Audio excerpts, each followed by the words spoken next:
అందరికీ నమస్కారం. శ్రీమాత్రే నమః. ఓం నమ శివాయ. జనవరి 31వ తారీఖు లోపు ఈ వస్తువులను ఎవరికి కూడా ఇవ్వకూడదు. చుట్టూ ఎవరు లేనప్పుడే చూడండి. మరి జనవరి 31 లోపు మేషరాశి వారు ఎవరికి ఇవ్వకూడని ఆ వస్తువు ఏమిటి, అసలు ఎందుకు ఇవ్వకూడదు, ఇదంతా కూడా వీడియో ద్వారా తెలుసుకుందాం. కాబట్టి వీడియోని ఎక్కడ కూడా స్కిప్ చేయకుండా చివరి వరకు చూడండి. పూర్తిగా మీకు అప్పుడే అర్థమవుతుంది.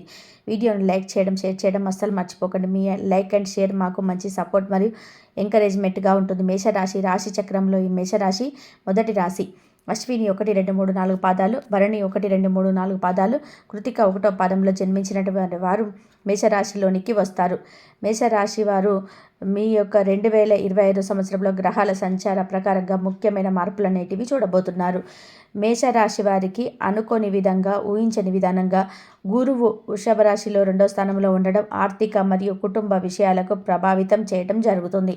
మిథున రాశిలో 3వ స్థానానికి చేరుకున్నప్పుడు కమ్యూనికేషన్ మరియు ప్రయాణాలకు సంబంధించి మీరు ధైర్యం పెరగడానికి చాలా వరకు కూడా దోహదపడుతుంది. కర్కాటక రాశిలో సంచరించి తిరిగి మిథున రాశిలో సంచారం చేసినప్పుడు జీవితం, తోబుట్టులతో సంబంధాల, వ్యక్తిగత లక్షణాలను ప్రభావితం చేసేటువంటి ఏమైనా మార్పులు చోటు చేసుకునేటువంటి అవకాశాలు ఈ యొక్క మేషరాశిల వారికి ఉంటాయి. అదేవిధంగా చూసుకున్నట్లయితే శని 11వ స్థానంలో ఉండడం వల్ల గురువు మరియు స్నేహితులతో మంచి సంబంధాలు ఏర్పడతాయి. వృత్తిపర సమస్యలన్నీ కూడా తీరిపోతాయి, ముందుకు వెళ్తారు.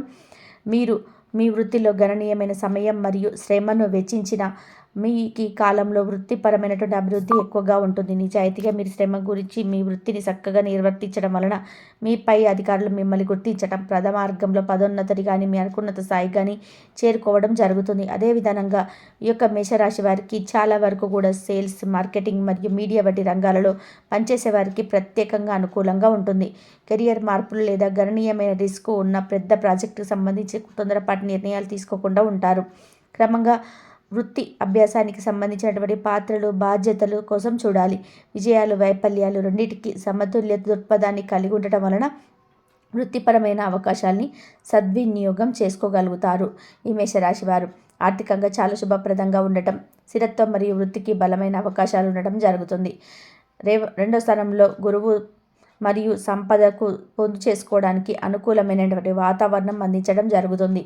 ప్రాథమిక ఆదాయ వనరుల నుండి చక్కగా స్థిరమైన ఆదాయం పొందుతారు. జాగ్రత్తగా పొదుపు చేయడం, పెట్టుబడి పెట్టడం ద్వారా అదనపు ప్రయోజనాన్ని పొందవచ్చు.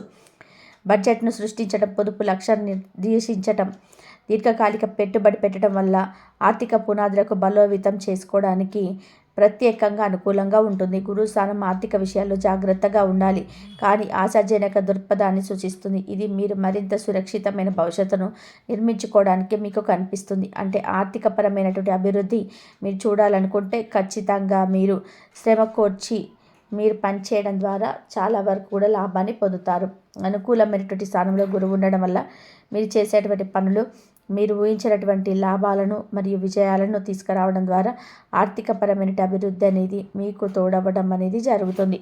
ఇక మేషరాశి వారు ఆర్థికపరమైనటువంటి అభివృద్ధి జరిగినప్పుడు ఖచ్చితంగా కొన్ని విషయాల్లో తప్పటడుగు వేస్తుంటారు. అలా తప్పటడుగు వేయడం వల్ల చాలా వరకు కూడా నష్టపడే అవకాశాలు ఉంటాయి. అలాంటి తప్పటడుగులు ఏంటి అంటే అనవసర పెట్టుబడులు పెట్టడం లేదా పెట్టుబడి పెట్టిన చోట కాకుండా వేరే చోట పెట్టడం ద్వారా వాళ్ళు ఇబ్బందులు గుర్తు తెచ్చుకుంటారు. స్టాక్ మార్కెట్లో ఉన్నవారు ఉన్న స్టాకు తీసి మరి వేరే దాంట్లో పెట్టుబడి పెట్టి నష్టపోతుంటారు. ఇలా కొన్ని విషయాల్లో సూక్ష్మమైనటువంటి మార్పులను మీరు చేసేటప్పుడు చాలా జాగ్రత్తగా ఉండటం అవసరమని చెప్పబడుతుంది. అదేవిధంగా ఇలాంటి అభివృద్ధికి జరుగుతున్న సమయంలో కొన్ని వస్తువులు మిమ్మల్ని వెనక్కి లాగుతూ ఉంటాయి. అది నెగిటివ్ ఎనర్జీ మీ ఇంట్లో ఉండడం వల్ల మిమ్మల్ని వెనక్కి లాగే పరిస్థితి ఉంటుంది. సో అలాంటి వస్తువులను బయటపడేయాలి. కొన్ని వస్తువులు మాత్రం ఎప్పుడు మనతోనే ఉంచుకోవాలి. అలాంటివి ఎవరికి ఇవ్వకూడదు. మరి అలాంటి వస్తువుల్లో కొన్నిటిని గురించి మనం ఇప్పుడు తెలుసుకుందాం. మేషరాశి వారు ఈ జనవరి 31 లోపు వారి యొక్క ఇంట్లో ఉన్నటువంటి ఈ వస్తువుని ఎవరికి ఇవ్వకూడదు. మరి ఆ వస్తువు ఏమిటనేది ఇప్పుడు మనం చూసేద్దాం. ముందుగా ఏ వస్తువులను వారు బయటపడేయాలి, ఏ వస్తువులు ఉంచుకోవాలని తెలుసుకొని ఆ తర్వాత ఏ వస్తువునైతే వారికి ఎవరికి ఇవ్వకూడదో తెలుసుకుందాం. స్నేహితుల మధ్య ఇచ్చిపుచ్చుకోవడం అనేది సహజం. వస్తువులను మార్పు చేసుకుంటుంటారు. ఆ స్నేహితుల మధ్య బంధం మళ్ళంతా బలపడుతుంది. ఇద్దరం ఒకటే అన్న తీరుగా ఉంటారు. అది కామన్గా కొన్ని వస్తువులు షేర్ చేసుకోవడం చూస్తూనే ఉంటాం. అలా కామన్గా షేర్ చేసుకునే వస్తువుల విషయంలో వాస్తు నియమాలు పాటించాలని వాస్తు నిపుణులు సూచిస్తున్నారు. వాస్తు ప్రకారం కొన్ని వస్తువులు ఒకరి నుంచి ఒకరు తీసుకోవడం మంచిది కాదని చెప్తున్నారు. మీరు పురోగతి, ఆర్థిక పరిస్థితి, ఆరోగ్యంపై చెడు ప్రభావం చూపుతుంది. ఎలాంటి వస్తువులు ఇప్పుడు ఇతరులతో షేర్ చేసుకోకూడదో ఆ వస్తువులు ఇప్పుడు చేసుకుందాం. పెన్నులు ఇతరుల దగ్గర నుంచి తీసుకుంటారు, అలా తీసుకోకూడదు. పెన్ను ఇవ్వటం కానీ తీసుకున్న పెన్ను మీ దగ్గర ఉంచుకోవడం మంచిది కాదని వాస్తు నిపుణులు చెప్తున్నారు. పెన్నులు ఇతరుల నుంచి తీసుకొని తిరిగి ఇవ్వకపోవడం మన ఆర్థిక పరిస్థితిని తీవ్ర ప్రభావం చూపుతుందని వాస్తు నిపుణులు సూచిస్తున్నారు. చాలామంది తన ఇళ్లలో మొక్కలు పెంచుకుంటారు. ఎవరికైనా ఏదైనా ఇంటికి వస్తే ఆ మొక్కలపై వారి దృష్టి పడుతుంది. దాంతో ఆ మొక్కలు ఇవ్వండి అని అడుగుతుంటారు. ఆ మొక్కలు బహుమతిగా ఇచ్చినట్లయితే ఈ ఇంట్లోని శక్తి ఇతరులకు ఇచ్చినట్లు అవుతుంది. మొక్కలు అదృష్టాన్ని ప్రసాదిస్తాయి కాబట్టి మొక్కలు ఇతరులకు ఇవ్వకూడదు. వాస్తు నియమాల ప్రకారం చెప్పులను బూట్లను ఇతరులకు ఇవ్వకూడదు. ఇతరులు చెప్పులు బూట్లు కూడా వేసుకోకూడదు. శనిదేవుడు బూట్లు చెప్పులలో ఉంటారని నమ్ముతారు. ఒకరి చెప్పులు ఒకరి బూట్లు ధరించడం వల్ల ఆ శని దోషానికి ప్రేరేపిస్తున్నట్టు నమ్ముతారు. ఇది మీ జీవితంలో సమస్యలకు దారితీస్తుంది. మీ పాదరక్షకులు ఇతరులకు పంచుకోవడం పేదరికం, ఆర్థిక నష్టాలకు దారితీస్తుంది. ఆభరణాలు, రత్నాలు సానుకూల శక్తి ప్రసాదించడంలో కీలక పాత్ర పోషిస్తాయని వాస్తు నిపుణులు చెబుతున్నారు. వీటిని ధరించటం అదృష్టంగా భావించాలి. ఆభరణాలు, రత్నాలు సఫలతకు చిహ్నంగా భావిస్తారు. ఇలాంటి ఆభరణాలు మీ స్నేహితులకు కానీ బంధువులకు కానీ ఇచ్చినట్లయితే మీ సంపద వారికి ఇచ్చినట్లు అవుతుంది. ఎవరికి బహుమతిగా ఎవరితోనూ షేర్ చేసుకోకూడదు. మీ వ్యక్తిత్వాన్ని ఇతరులకు వ్యక్తపరుస్తుంది. ఇలాంటివి పంచుకోవడం వల్ల మీ అదృష్టాన్ని ఇతరులతో పంచుకున్నట్లు అవుతుంది. మీ అదృష్టాన్ని మీరు మీ బ్రాస్లెట్ను ఇతరులకు షేర్ చేస్తే మీ అదృష్టాన్ని ఇతరులకు పంచుకుంటే శక్తివంతంగా ఉండాలంటే రాత్రి సుఖంగా నిద్రపోవడం చాలా ఇంపార్టెంట్.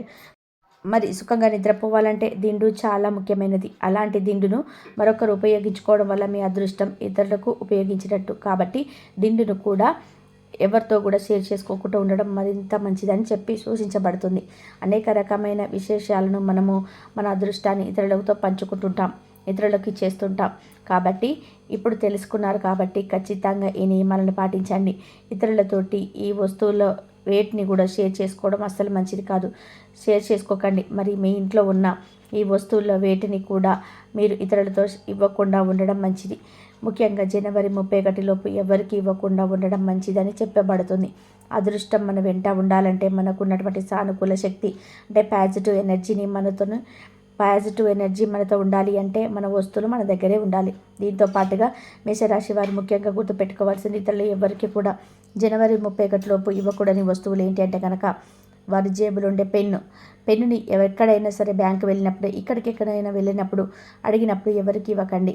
అలా ఇవ్వటం వలన మీకున్నటువంటి సానుకూలమైనటువంటి శక్తి పాజిటివ్ ఎనర్జీ బయటకు వెళ్ళిపోవడంతో పాటు పెన్నుని ఇవ్వటం ద్వారా మీ అదృష్టాన్ని కూడా మీరు ఇతరులకు షేర్ చేసుకోవడం. కాబట్టి ఒక్క విషయం తప్పకుండా గుర్తుపెట్టుకుంటారని ఆశిస్తున్నాను. ఈ వీడియో నచ్చితే లైక్ చేసి షేర్ చేయండి. అలాగే ఛానల్ ఇప్పుడే చూస్తున్నట్లయితే సబ్స్క్రైబ్ చేసుకొని పక్కన ఉన్న బెల్ ఐకాన్ని ఆల్ ట్యాప్ చేయండి. ఇంతవరకు చూసినందుకు ధన్యవాదాలు. ప్లీజ్ లైక్ చేసి